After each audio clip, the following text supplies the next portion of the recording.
Olá, meu povo! Então, vamos lá com a aula de hoje. Eu trouxe essa planta aqui, que é a braquiária, né?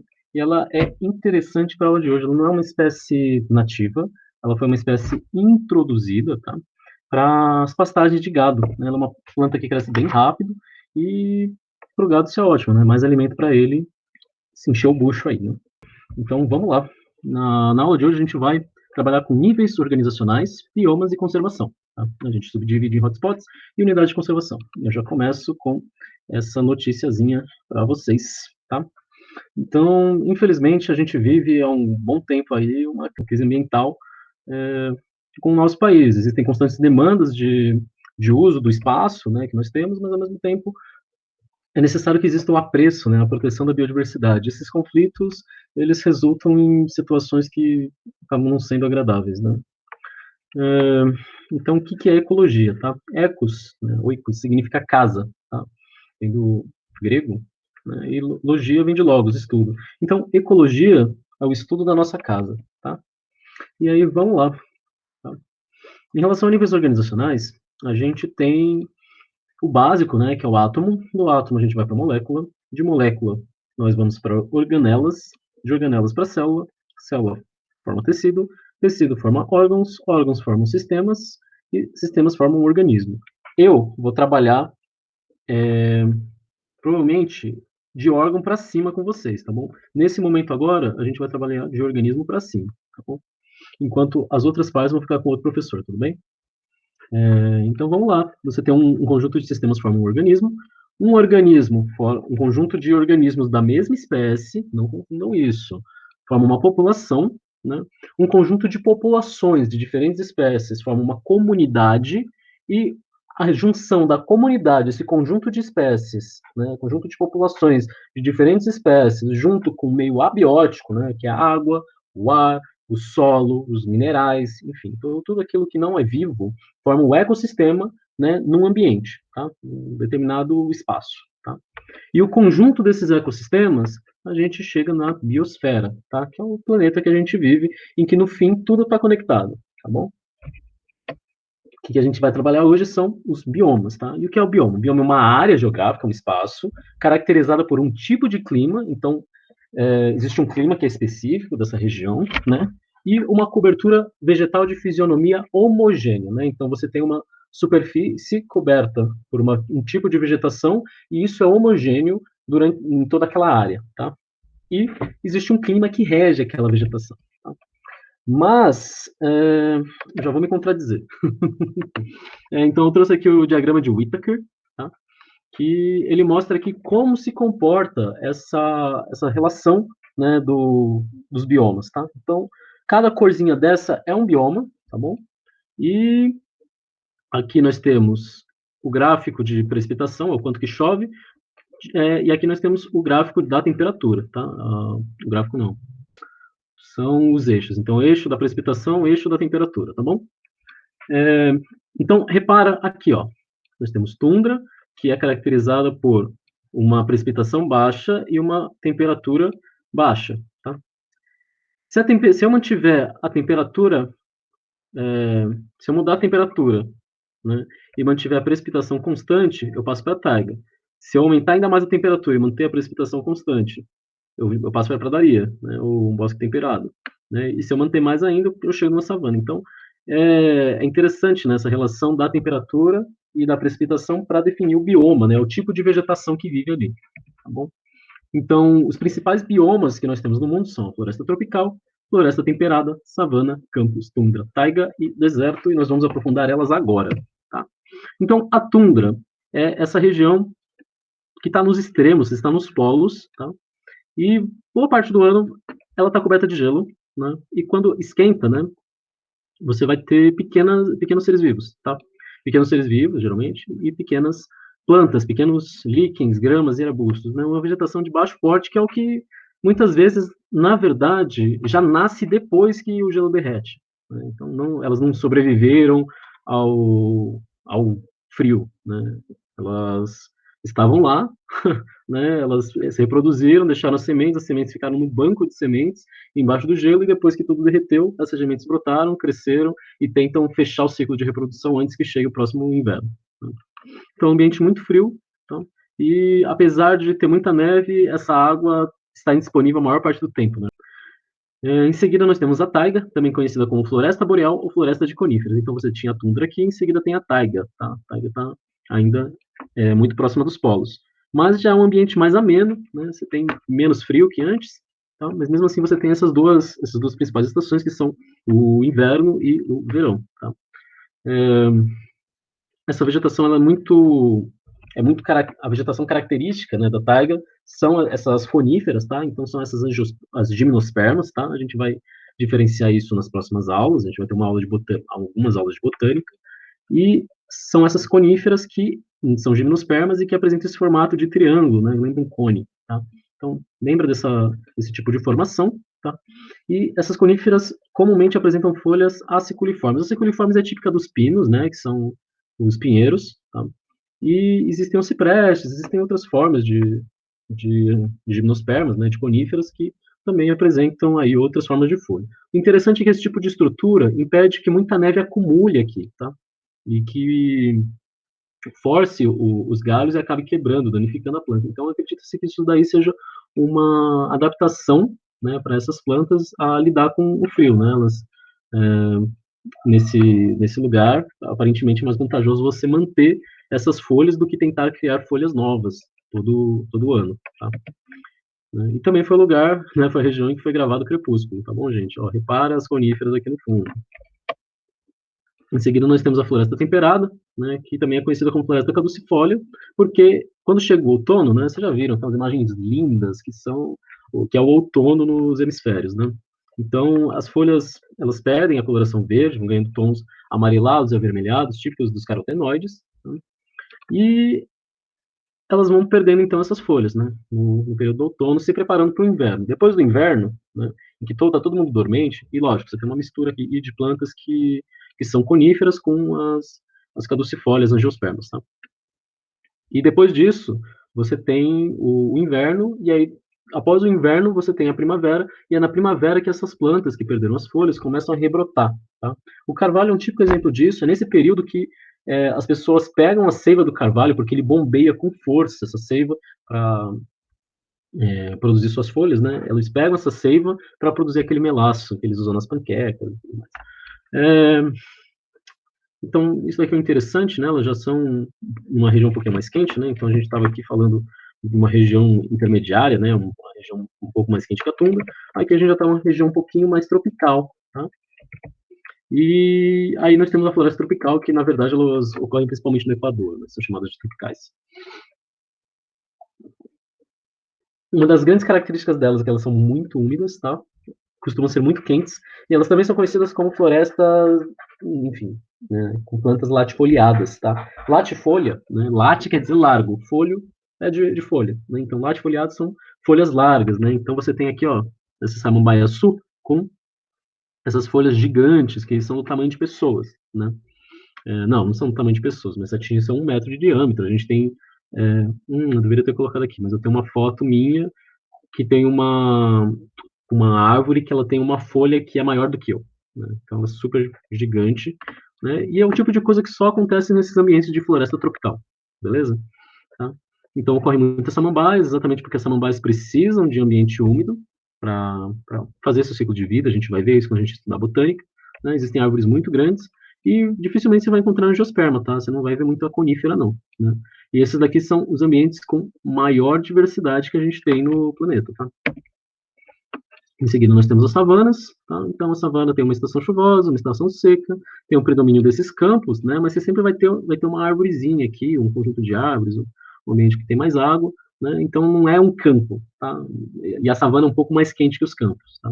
Então, você tem mais vegetação, mais água, mais e essas áreas abertas aí. Tá? Nós temos o Mediterrâneo. O Mediterrâneo é um pouco diferente, porque o verão é quente e o inverno é frio, tá? Mas é quente, seco e frio e chuvoso, quer dizer, é terrível, é horrível, né? É o quente e seco, ai, gente, não dá. É quente e seco, tá? Você tá morrendo de calor, garganta seca aqui, aí chega no frio, você tá, ai, gente, não dá. Tá frio e úmido, gente. Sabe que você não conseguir secar uma roupa quando tá, tá frio? Enfim. Então, é um ambiente bem diferente, tem umas paisagens muito bonitas, que lembram um pouco algumas regiões de Minas Gerais, né, os campos rupestres, mas é uma dinâmica de clima diferente, característica do campo do Mediterrâneo, ok? Aí nós temos os estepes, pradarias e campos, que são esses grandes campos que ocorrem em planícies, ó. Então, é bem similar em termos de precipitação, com, com a savana, né? E a diferença principal é a temperatura, né? A gente tinha visto lá no diagrama que a temperatura, quando a gente vai mudando, né? Se a gente mantiver a precipitação e mudar a temperatura, você tem um clima diferente um tipo diferente de vegetação, né? Então, a diferença das pradarias, né? Dos campos para a savana é de temperatura. Tá? Os campos eles estão em regiões mais frias. Tá? E aí, por fim, nós temos os desertos. Os desertos são regiões mais quentes, com uma precipitação baixíssima, tá? E com vegetação xerofítica, né? O xerófita. Então, xeros são de frio, não, de... Então, fito quer dizer planta e xero quer dizer seca. Então, são plantas adaptadas às secas, tá? Então, nós temos aqui, ó, os cactos, né? Que são conhecidos por acumularem água no seu interior, mas também por terem seus espinhos aí protegendo eles, né? Uma coisa interessante é que as pessoas geralmente pensam em deserto como um ambiente cheio de areia, né? E você não encontra nada, até você encontrar um oásis. Mas não é bem assim, às vezes você encontra umas plantinhas aqui perdidas, né? Essas plantas são muito importantes nesses locais, porque elas servem de abrigo de alimento para os poucos seres vivos que conseguem sobreviver a essas condições, né? E, obviamente, elas já estão sofrendo demais para conseguir sobreviver ali, e o que elas vão ter que fazer é se proteger, né? Então, não é incomum que elas sejam tóxicas, que elas tenham estruturas de defesa para poder sobreviver, não só ao ambiente, que já é bem inóspito, mas aos seres vivos que querem sobreviver ali também às custas delas, né? Então, esse daqui é o caso do deserto do Saara, né? E aqui eu vou comentar uma coisa interessante. Cacto só ocorre nas Américas, tá? Cacto não ocorre para nenhum outro lugar no mundo. Então, sempre que você vê um cacto, você pode ter certeza que você está falando da América. México, Caatinga, né? Você pode estar falando de qualquer lugar nas Américas, tá bom?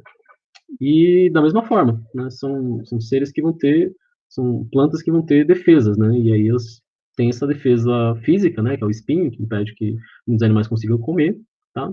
E não que isso seja impeditivo para vários outros, mas, enfim, é uma proteção que ajuda na proteção delas.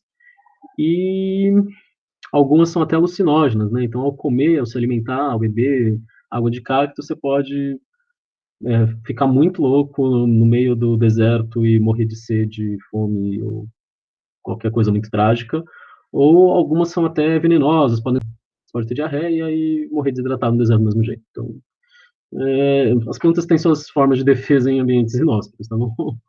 Um outro detalhe interessante que eu queria comentar são as suculentas, né? Então, a galera, durante a pandemia, desenvolveu muito esse hábito de ter plantinha, e a galera gosta das suculentas porque são plantas fáceis de cuidar, você não precisa colocar muita água, você lembra de vez em quando, esquece, porque exatamente assim que é o ambiente nativo delas, né? Elas estão em ambientes secos que de vez em nunca chove e elas aproveitam essa água, e se der água demais, na verdade é ruim para elas, porque vai apodrecer raiz, enfim. Né? E elas são, a maioria delas são africanas, tá bom?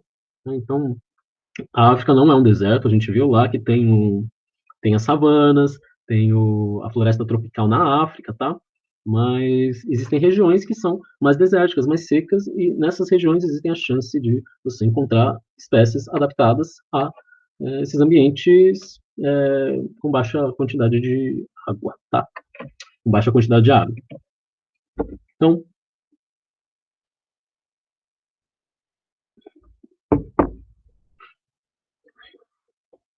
Então, temos aqui, ó, taiga lá em cima, taiga não, isso aqui é tundra, tá? Tá errado esse mapa. Então, tundra lá em cima, seguida de taiga. Aí tem as florestas é, temperadas aqui. Os campos, curiosamente, eles estão mais ao interior dos continentes, tá? Aí depois nós temos alguns desertos perdidos aqui, mas principalmente aqui nessa região tropical, norte, tá? Aí as savanas ocorrem mais para as regiões sul, né? As florestas tropicais também, né? Aqui no Equador, né? Principalmente aqui no Oceania, Ásia. Né?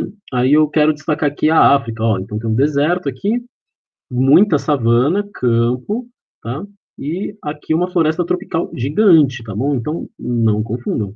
A África não é só deserto. O deserto é só uma porção, na verdade, uma porção relativamente pequena até da África, tá bom? Então, temos savanas, né, e temos floresta tropical também. Não caiam nesse estereótipo, beleza? Então, vamos falar um pouco dos biomas brasileiros. Nós temos Amazônia, Caatinga, Pantanal, Mata Atlântica, Cerrado e Pampas, tá? Eles estão distribuídos aqui. Amazônia no norte, Caatinga no nordeste, Mata Atlântica, sudeste e litoral, Pampas no sul, Pantanal, Mato Grosso, Cerrado no interior do Brasil. Já foram mais biomas que a gente tinha que decorar, mas hoje em dia a gente fundiu um monte de coisa, né, e a gente diminuiu para aqueles lá. Mas tem umas coisas tipo aqui, mata de cocais aqui, mata de araucárias, que fundiu com a Mata Atlântica. A Mata Atlântica era só o litoral, né, tinha essas matas intermediárias, e no fim virou tudo Mata Atlântica. Né? Então, a caatinga, não sei se vocês lembram, se vocês já tiveram, mas a caatinga é conhecida por ter essa coloração branca, esbranquiçada, tá?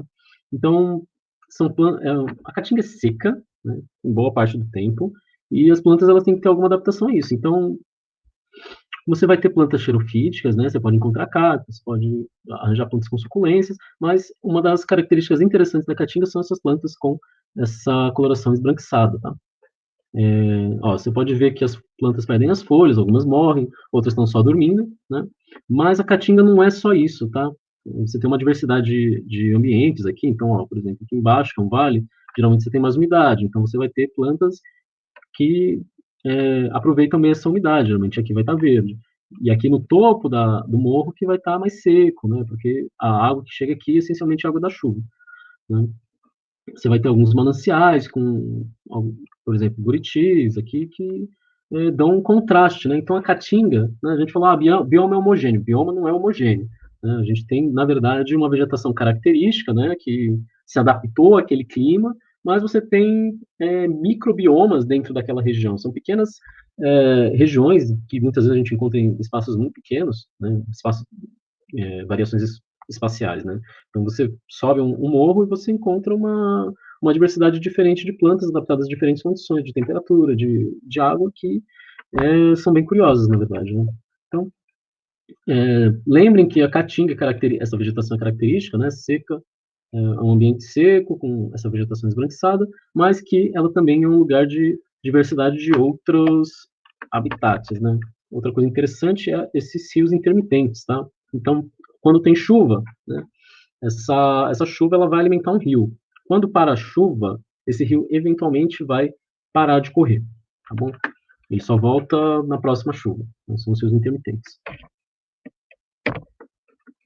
Cerrado, tá? Todo mundo conhece o Cerrado como uma região que tem essas árvores tortuosas e que pega fogo, e o Cerrado é muito mais que isso, tá? Então, nós temos aqui regiões de mata, campos, não são bem campos, mas você tem outras formações vegetais, você tem os campos aqui, você tem campo rupestre, que são esses campos não são campos que ocorrem de rochas, mas são essas formações rochosas que ocorrem uma vegetação única e exclusiva dessas rochas, né? Você tem muita água, na verdade, apesar das pessoas associarem um cerrado com um ambiente seco, tá? E temos plantas muito características do cerrado, tá? Então, o cerrado é conhecido como savana brasileira, né? Ele tem o mesmo regime do sudeste, tá? Então, o inverno é frio e seco, tá? A estação seca que a gente tem, e o verão é quente e chuvoso, tá? Então, lembra lá que a gente estava falando dos voadores. Então, de setembro a março, estourando até maio, você vai ter chuvas vindo de Manaus, da Amazônia, né? E depois esses ventos, né? Esses voadores, eles param, né? É outro regime de ventos que predomina, e aí esse regime de ventos é seco, né? É seco e frio, né? Que são os ventos polares, tá? É, é comum terem as queimadas, tá? Inclusive, as plantas do cerrado são super adaptadas aos regimes de queimada, e a queimada é importante para a manutenção da biodiversidade do cerrado, né? Não é só vilão, tá? Mas queimada demais, queimada muito forte pode trazer dano sim ao cerrado, tá? Não é qualquer queimada que é boa, tá bom? E apesar de ser associado com o ambiente seco, é o berço das águas, inclusive o São Francisco nasce lá, na Serra da Canastra. Tá? Aí a Amazônia, né, um ambiente muito úmido, né, se vê pela grande quantidade de fungos. Quem assistiu Fullmetal Alchemist vai ter calafrios com isso aqui, tá? Esse funguinho aqui. E isso aqui é a coisinha mafuco, meu Deus, é uma micheta, se chama coqueína, coqueína, não sei pronunciar, né? Mas a gente vai ver bonitinho na aula de fungos, né? Isso daqui é um ascomiceta, ele é um pouquinho diferente dos cogumelos que a gente está acostumado, a gente vai ver o porquê, tá? Então, você tem muita vegetação, tá? As plantas, isso daqui eu acho que não é nativo, mas você tem umas plantas bem diferentes, uma mata fechada, e apesar dessa mata fechada, tá? A mata fechada ela é comum em ambientes perturbados, tá, gente? Então, numa floresta tropical, como a Amazônia, como a Mata Atlântica, quando o ambiente não foi tocado, né, e a floresta está bem estruturada, na verdade, porque você tem um bosque bem limpo, você anda por aqui de boa e você não fica trombando com muita vegetação, não, tá? Então, essa vegetação densa, que você não enxerga quase nada a 10 metros depois, é característica de ambiente que está sendo modificado. Geralmente, do lado de trilha costuma ser assim, tá? Então, as árvores são muito grandes e lá é muito úmido. Eu tenho uma história boa. Toda vez que eu saía do carro, né, primeiro que a gente tinha que ligar o ar-condicionado, tá? Porque uma vez eu fui para a Amazônia. Tem uma amiga de Manaus. Ela chamou hoje para a gente ir, estava tendo uma promoção de viagem, né, de avião, e a gente topou, né, jovem, louco, a gente topou, passou uma semana lá.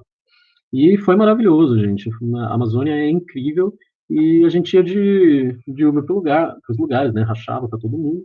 E toda vez que eu saía, né, o meu óculos embaçava, gente, é extremamente úmido. O óculos está frio e tem umidade, então a umidade vai condensar no óculos e vai embaçar tudo, né? Então, é quente de noite, é úmido o tempo inteiro, é difícil você se livrar de fungo, as coisas mofam com facilidade, é bem, é, assim, ou você ama ou você odeia, eu amei, apesar de tudo, e tem outras coisas importantes para comentar, além dos meus gostos pessoais, né? Então, o solo é pobre em nutrientes na Amazônia, né? A gente, uma floresta gigante desse jeito, como é que pode? Pode. Os nutrientes, eles estão concentrados principalmente nas árvores e nessa camada não é dejetos, né? Mas de matéria orgânica que está no solo, essas folhas, animais, enfim. Então, isso vai sendo decomposto, vai liberando no solo, e as plantas vão rapidamente reabsorvendo esses nutrientes e segue o ciclo, né? Quando você tira uma árvore através do desmatamento, o que você está fazendo? Você está tirando nutriente de lá, tá? Esse nutriente não vai ser reposto, você está empobrecendo o solo. E apesar da gente falar, não, porque a floresta é gigante, porque o cara está aumentando o carbono, então as florestas elas vão crescer mais rápido, a gente sabe que os nutrientes os nutrientes, os minerais, né, são extremamente importantes para o desenvolvimento das plantas, né? A gente viu um pouco disso, a gente vai ver mais, e não basta ter mais carbono se você não tem nutriente. Então, fazer esse tipo de extração, né, que na verdade muitas vezes é pior que extração, é desmatamento mesmo. Você está destruindo a floresta e acreditando que aquilo ali vai crescer de novo. Não vai crescer de novo. E se crescer de novo, não vai crescer de novo com a mesma qualidade que antes. A gente sabe que demora muito tempo para a árvore crescer, tá bom? Uma mesma espécie em locais diferentes pode demorar, ter uma diferença de 30, 40 anos para chegar no mesmo diâmetro, dependendo dos nutrientes, do regime de água e tudo mais, né? Então é algo muito mais complicado do que as pessoas realmente sabem, tá bom? E sobre fogo, não é para a Amazônia pegar fogo, gente. Se está pegando fogo, não é de forma natural, tá? As plantas não têm nenhuma adaptação a isso, né? Lógico, a gente pode ter períodos de seca que facilitam esse tipo de coisa, mas mesmo assim, se pegar fogo, é necessário que tenha um controle por parte das autoridades responsáveis, porque a floresta, se for o caso, vai continuar queimando, porque ela não tem nenhuma, e vão haver prejuízos, porque não existe nenhuma adaptação, não é típico da floresta amazônica pegar fogo, tá? E é comum ter fogo clandestino, né? Enfim. Então, a Amazônia é gigante, é um terço da área de florestas tropicais, florestas tropicais, e tem aí 20% da água doce do planeta, né? A gente já falou que o Brasil é muito abençoado em termos de água doce, porque a gente tem os 27%, a gente tem bastante água, né? Junto com a América do Norte, a gente já fechava quase metade da água do mundo, então a gente é muito agraciado, né? Enfim. Então a Mata Atlântica está aqui, ó. Como vocês podem ver, tem bastante umidade, já que tem fungo, né? Esse daqui é um ganoderma, provavelmente. E vocês não veem muita diferença com a floresta, né? O verde, né? Mas existem diferenças sim. Então foi no começo do ano, estava molhado ainda, época de chuva, mas esse daqui, a Mata Atlântica tem uma característica interessante que ela é decídua. Então, quando chega esse período de agora, né, que as chuvas diminuem, diminuir a precipitação, algumas plantas perdem suas folhas, tá bom? Então, a Amazônia está sempre úmida, está sempre chovendo, né? Está sempre quente, e isso para as plantas é uma delícia. Mas aqui na Mata Atlântica já é um ambiente mais frio. Então, você tem um período de chuva quente, você tem um período de seca frio, e as plantas têm que se adaptar a isso, tá? Então, alta umidade, chuva, tudo que eu escrevi, caducifólia, e existem outras coisas importantes para a gente comentar, que são um dos ambientes mais ameaçados que a gente tem, porque foi o primeiro ambiente a ser colonizado, né, quando os portugueses vieram. Então, a Mata Atlântica está do lado do litoral. O litoral costuma ser um ambiente mais ocupado mesmo, né, porque é fácil, está próximo do oceano, enfim, movimentação. As maiores cidades do mundo estão associadas ou com grandes rios ou ao litoral, tá? E isso fez com que a floresta tivesse sido amplamente utilizada, né? Então, a degradação foi natural, né? Natural em termos de esperado, né? Isso ia acontecer. E hoje só 3% não foi tocada, e esses 3% são basicamente as regiões que não eram boas para morar, para se utilizar. Então, as encostas de morros, né? Então, são ambientes mais inóspitos, tá? Então, isso, na verdade, foi positivo para a floresta, né? Então, toda a zona da costa, né, que tem a Serra da... Caramba, eu esqueci o nome. Da Serra do Mar. Então, toda a região ali da Serra do Mar, floresta nativa, pouco tocada, exatamente por causa dessa dificuldade de usufruir desse ambiente íngreme, na verdade, né? Amém. E temos o Pantanal. O Pantanal é um ambiente... E aí nós temos o Pantanal. Então, vamos lá. Aqui, ó, nós temos plantas. Então, aqui, ó, nós temos alguns lagos, né? Então, o Pantanal é um ambiente plano, tá? E esse ambiente plano, ele alaga com facilidade, né? Então, muita água escorre para essa região, né? E isso facilita o alagamento. Existem regiões que não alagam, tá? Né? Mas o que caracteriza o Pantanal é isso, né? Existem algumas plantas que são símbolos, né? Então, temos aqui os ipês, né, que estão floridos, temos aqui os buritis, e aqui, né, nós temos o tuiuiu, que são símbolos aí do Pantanal, tá? Então, tem um terreno plano, que é alagável, e, obviamente, existem os terrenos mais altos que nunca alagam, tá? Ele está no mesmo regime de chuva do Sudeste, então, verão quente e úmido, tem chuva, inverno seco e frio, não tem chuva, tá? Em relação ao fogo no Pantanal, né, rolou aquela polêmica, não, porque tem o gado bombeiro, né, o boi bombeiro. Isso se baseia no, na ideia de que o gado vai se alimentar da matéria seca que vai servir de combustível para o fogo. Então, se o gado está comendo, não vai pegar fogo, né? Ou se pegar fogo, vai pegar menos fogo, porque o gado, ele comeu, né?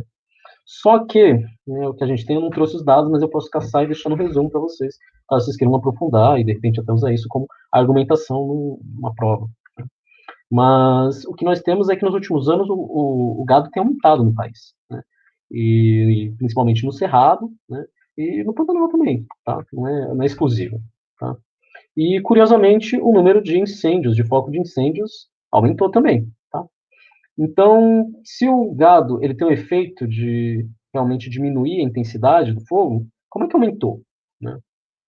Então, fica o questionamento, né? E, em segundo lugar, a maior parte dos focos de incêndio, eles ocorrem próximo às zonas habitadas, e não nas zonas não habitadas, tá? Então, novamente, fica o questionamento, né? E o Pantanal também é conhecido como Complexo do Pantanal, porque é uma região com muita diversidade, porque ele faz conexão com vários outros biomas, então, entre eles estão Cerrado, Mata Atlântica e Floresta Amazônica, né? Então, ele faz uma ponte aí com vários outros ambientes, né? Isso é muito legal também, e isso faz dele um lugar muito especial, né? Tem paisagens incríveis, tem uma diversidade incrível, bem único, na verdade. E temos os pampas, que a gente não costuma falar muito, dá muita importância, mas os pampas são os campos, tá? Então eles seguem as mesmas regras do que a gente falou lá atrás, tá? E temos aqui um símbolo dos pampas, que são essa grama dos pampas, tá? Que, nossa, essas flores são lindas dela, tá? Assim, a gente vai aprofundar sobre flores mais para frente, né? Mas a paisagem dos pampas são essas, tá? São essas planícies de grama, que eventualmente você vê uma árvore ou outra, tá? Aí lembra, os pampas estão em regiões mais frias, né? As savanas estão em regiões mais quentes. Pampas, né, que são cerrados, que são os campos, regiões mais frias. Savanas, regiões mais quentes. Então, pampa significa região plana, né? E região plana costuma ser um problema para conservação, porque região plana é ótima para você cultivar com máquina, né? Você vai com trator, planta de boa, colhe de boa, e é maravilhoso para a agricultura, né? Então, os pampas foram facilmente degradados por causa disso, tá? Então, se cultiva muita coisa lá. E nos pampas nós temos o aquífero Guarani, que é o segundo maior do mundo. Então, só com dois biomas a gente já bateu boa parte da quantidade de água doce que nós temos aí nas Américas, né? Aí eu tenho que explicar um pouco de hotspot para vocês. Então, o que é um hotspot? Hotspot é uma região, tá, que tem um alto número de espécies endêmicas. Endêmico são plantas, são seres vivos que só ocorrem em determinado local, tá? E que perdeu 70% da sua vegetação nativa primária, ou seja, perdeu 70% do território que esse alto número de espécies vivia. Então, eles estão num ambiente menor. E quando eles estão num ambiente menor, a chance de extinção é maior. Tá? Então, você está confinando um grande número de espécies a um ambiente muito pequeno. Tá? E isso pode aí resultar em uma... Isso aí resulta numa alta chance de extinção das espécies. Tá? E aí nós temos as áreas de proteção. Então, para que servem as áreas de proteção? Antes de falar para que servem as áreas de proteção, reparem aqui nesse mapa, tá?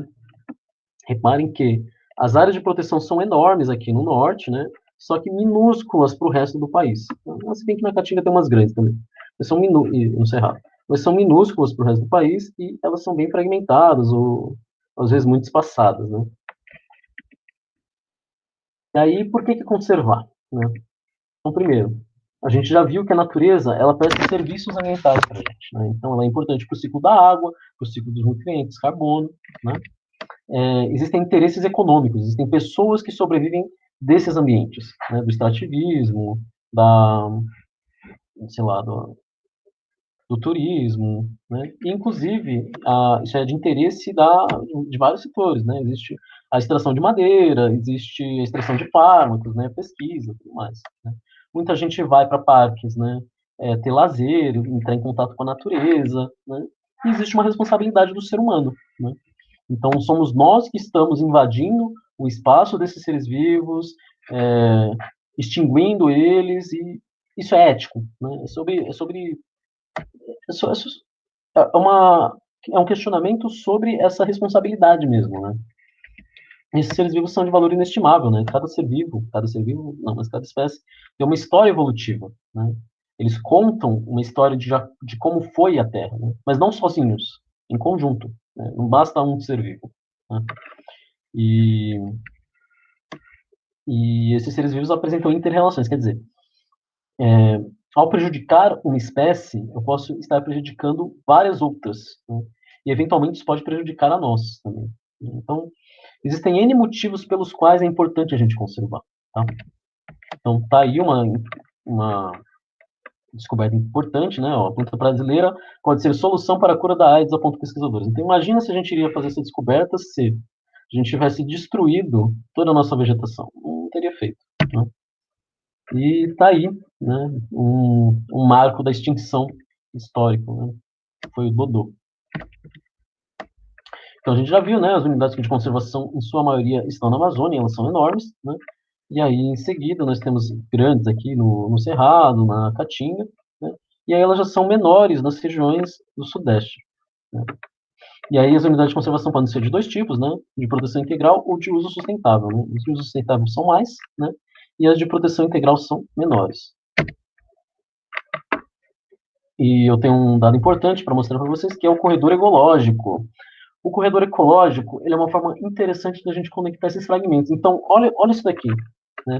A mata está completamente fragmentada. Você tem uma vegetação aqui, você tem uma ilha aqui, você tem uma ilha de floresta aqui, outra aqui, e campos de agricultura nesse meio. Né? Então, não tem como um ser vivo, né, atravessar daqui para cá. Ou pelo menos sem arriscar a própria vida. Né? A quantidade de atropelamentos de mamíferos que a gente tem todo ano é absurdo. Mas o que é possível fazer é um corredor ecológico, né? E aí existem várias técnicas, existem várias recomendações, né, que aí já é outro campo de estudo, mas eu vou explicar um pouquinho para vocês da importância do corredor ecológico. Então você pode conectar esses fragmentos, né, e permitir que a diversidade que está aqui consiga chegar aqui. Diversidade o quê? Diversidade de espécies, diversidade genética, sementes, né, animais. Então, isso aqui costuma ser muito importante e vocês vão provavelmente ver em evolução ou em genética a importância da diversidade genética para a sobrevivência de uma espécie, né? Então, se a gente tiver áreas muito pequenas, a muito longo prazo, a chance desses seres vivos sobreviverem com mudanças no ambiente é bem baixa. Então, isso daqui são mudanças profiláticas para ajudar na sobrevivência desses seres vivos a longo prazo. Tá? E aí eu quero mostrar para vocês algumas das minhas experiências, que foi visitar o Parque das Cavernas do Peruaçu, que fica perto da Bahia, na verdade, está em Minas Gerais, mas está quase na ponta da Bahia. Tá? E esse parque é maravilhoso, né? São cavernas que existem, não só cavernas, mas aqui está dentro de uma caverna. É lindo aqui dentro, esses riozinhos são maravilhosos. E aqui era o teto de uma caverna que caiu, mas há muito tempo atrás, e formou uma floresta aqui dentro, né? É sensacional esse caminho. E aqui é a Serra da Canastra, né? Todo mundo já ouviu falar do Queijo de Canastra, é desse lugar. A Serra da Canastra está aqui em cima, tá? Então ela é um platô, né? Você tem um morro aqui e ela é um platô, né? E, nossa, é sensacional. Foi a primeira vez que eu vi um tamanduá e um lobo-guará na vida, né? Foram experiências muito legais. Eu espero que vocês possam um dia visitar um parque nacional e conhecer a experiência de estar em contato com a natureza, porque realmente eu acho que coloca a gente um pouco em perspectiva de muitas coisas, né?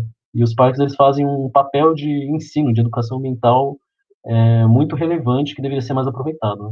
E atualmente a gente, na verdade, vive um problema com os parques, né? Então os parques eles têm recebido cada vez menos verba, tem ocorrido muito sucateamento de toda a parte pública de conservação, né? Na verdade, eles têm sido entregues à iniciativa privada, muitas vezes, né? E, ou só largados mesmo, né? E, enfim. Bom, gente, essa é a nossa aula. Eu espero que vocês tenham conhecido um pouco mais do país de vocês, que vocês tenham se animado um pouco mais, ou ficado um pouco mais tristes, né? Eu espero que até certo ponto eu tenha tocado um pouco vocês, né? Mas se tiverem qualquer dúvida, pode me encher o saco, manda mensagem no grupo, manda mensagem no SAS, que eu vou estar sempre dando uma olhadinha de vez em quando, tá bom? Próxima semana a gente vai ter nossa aula presencial, tá bom? Nossa aula presencial não, nossa aula síncrona, né? A gente vai ver um horário que vai ser melhor para a gente é, fazer a nossa aula. Então, deixem os comentários que vocês querem. Se vocês querem revisar esse conteúdo, se vocês querem fazer exercício, se tiverem dúvidas, tragam tudo pronto que vai ser bom para a gente poder estruturar melhor a aula e fazer o que seja de mais interesse de vocês, tudo bem? Então, gente, um grande abraço, bons estudos, tá? A gente se vê na próxima. Abraço.